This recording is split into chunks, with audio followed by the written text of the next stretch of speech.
A gente conversa agora com o Otávio Arruda, que é Head de Wealth Planning do End Bank. Otávio, obrigado por estar aqui com a gente no CNN Money. Como analisar este cenário? É a MP303 que colocou o risco fiscal de volta à nossa conversa aqui, ou o problema é mais embaixo? Otávio, boa tarde. Boa tarde, Fernando. Agradeço o convite aí para a conversa, mas vamos lá. Acho que alguns temas importantes, né? Primeiro,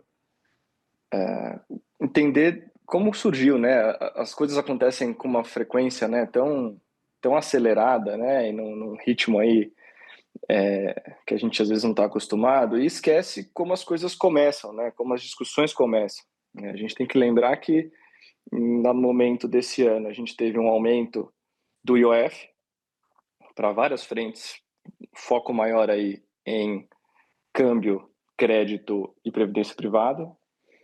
Na hora, né, no dia seguinte, né, isso foram decretos aí no final da tarde, início da noite.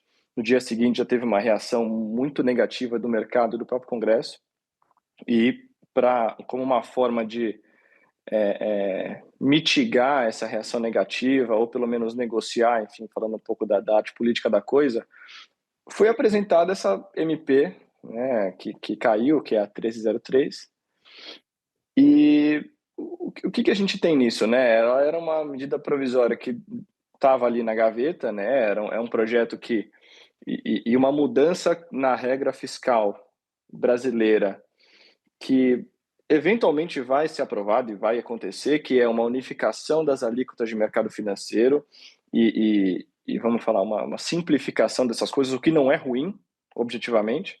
O ponto é aonde a gente unifica essas alíquotas, né, para cima ou para baixo. Dessa vez, obviamente que o canhão está apontado para cima, mas isso caindo, né, e o Congresso foi muito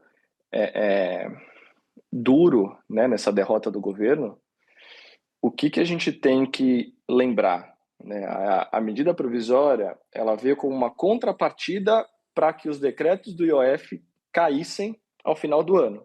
Então, falou assim, olha, eu estou com um imposto que eu não tenho a amarra constitucional que outros tributos me obrigam e que eu consigo mudar a regra hoje à noite e amanhã de manhã eu já estou cobrando, já estou arrecadando, que é o que, né, hoje o discurso e o momento do governo pede. Mas eu tenho essa medida provisória que, se vocês aprovarem, me ajudem aqui, Congresso, eu tiro essa medida mais drástica aqui do IOF. Não foi feito isso. E, inclusive, isso foi, né, acho que você se lembra, as pessoas lembram que isso foi levado, né, para o judiciário, né? O Congresso baixou, o governo chamou, né, o STF para mediar isso, e a decisão que está de pé hoje é que o decreto está mantido. Ok, esse é o contexto. Só que vamos lembrar que o argumento do governo na época foi que o IOF poderia ter esse aumento expressivo de um dia para o outro porque ele não tinha caráter arrecadatório. Esse é o discurso, essa é a defesa. Se a contrapartida para o decreto do IOF não passa e ato seguinte o governo fala eu preciso arrecadar mais porque não passou essa contrapartida, então é evidente que a medida inicial, que foi a do IOF, ela era arrecadatória. Então não poderia estar falando que eu estou perdendo a arrecadação, né? Não teria esse apelo. Aparentemente, Otávio, nas últimas horas, o ministro Fernando Haddad tem dado umas pistas aí de que, por exemplo, e aí eu queria te ouvir sobre isso, né? Ele vai voltar a insistir na taxação das bets, por exemplo. Isso é uma medida absolutamente arrecadatória, né? De fato, 100%. Mas tem crescido a leitura de que Haddad ou a equipe econômica poderiam usar o IOF no caso de algumas operações financeiras, especialmente nos papéis incentivados, porque haveria uma distorção na precificação das Bs, né, das NTN-Bs de longo prazo. Então, haveria uma explicação, um racional regulatório. Te parece que cola, por exemplo, esta explicação técnica e a volta ou a insistência na taxação das bets? Vamos lá.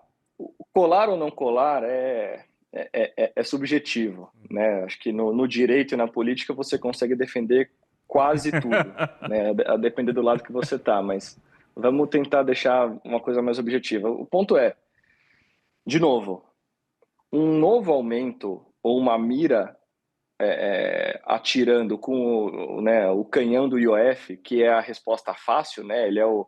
Ele é o remédio ali que hoje eu coloco e amanhã já está fazendo efeito, pelo menos nas contas do governo.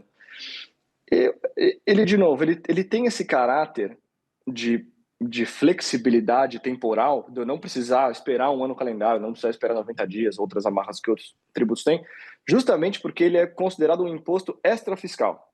O extrafiscal ele é não arrecadatório, né? Ele visa corrigir distorções. Então, obviamente que a justificativa tem que ser plausível, porque eu nem poderia não ter algo na manga e dizer que ele não é, né, que ele é puramente arrecadatório, porque eu estaria aí realmente violando um desses princípios que eu tenho no direito tributário aqui no Brasil. Agora, de novo, uma tributação de bets ou um aumento de IOF para papéis de título público ou para ativos incentivados, né, papéis incentivados no mercado financeiro, de novo, ele vai ser contestado na mesma hora, né, no judiciário. E, de novo, o que a gente vai ter, né? Até por como a gente fala, proximidade de assuntos, isso tende a cair com o mesmo relator que julgou isso na primeira vez que foi levado ao judiciário, que é o ministro Alexandre de Moraes, e que manteve aquela decisão. Então, assim, corre o risco, sim, de você ter uma medida mais drástica para o dia seguinte, ela vai ser contestada, ela vai ser judicializada e, ao mesmo tempo, não é improvável que o judiciário mantenha isso e fala, olha, eu vou julgar para plenário, não sei quando o plenário vai julgar, mas enquanto isso está valendo, que é o que aconteceu no primeiro caso. Assim, não é uma notícia animadora para o mercado, mas é a leitura que a gente tem que fazer, né? Agora, Otávio, me conta como que para vocês que fazem parte de um conglomerado internacional, né? Como é que é para explicar para um cliente gringo esta situação aqui no Brasil? Porque a gente está falando de uma briga de conceitos jurídicos, né, da política, mas no fundo, é um problema fiscal, né? As nossas contas estão em frangalhos.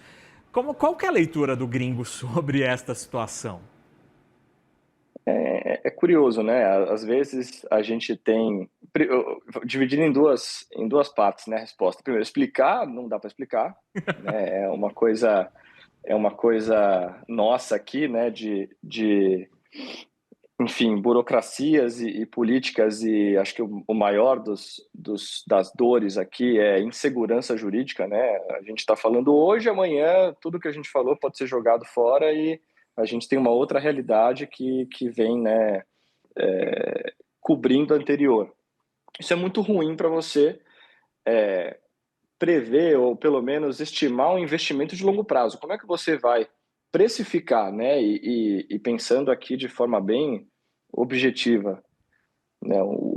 Se alguém está tirando recursos de um país com segurança jurídica e investindo num país com pouca segurança jurídica ou menos segurança jurídica de onde esse capital estava, né, ou de onde ele saiu, é muito difícil precificar esse retorno se a regra do jogo muda todo dia, toda hora, às vezes.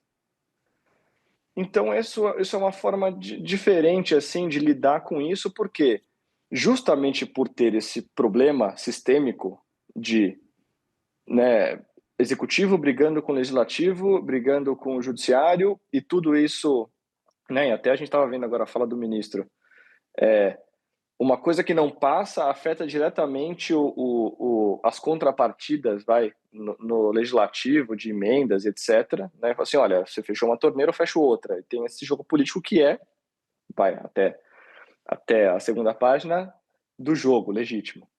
Agora, quando eu tenho justamente esse investidor estrangeiro, né, olhando para esse cenário, eu preciso ser bem remunerado, né? Se eu estou entrando num cenário caótico, num cenário incerto, eu preciso ser bem pago por isso, senão eu não vou investir.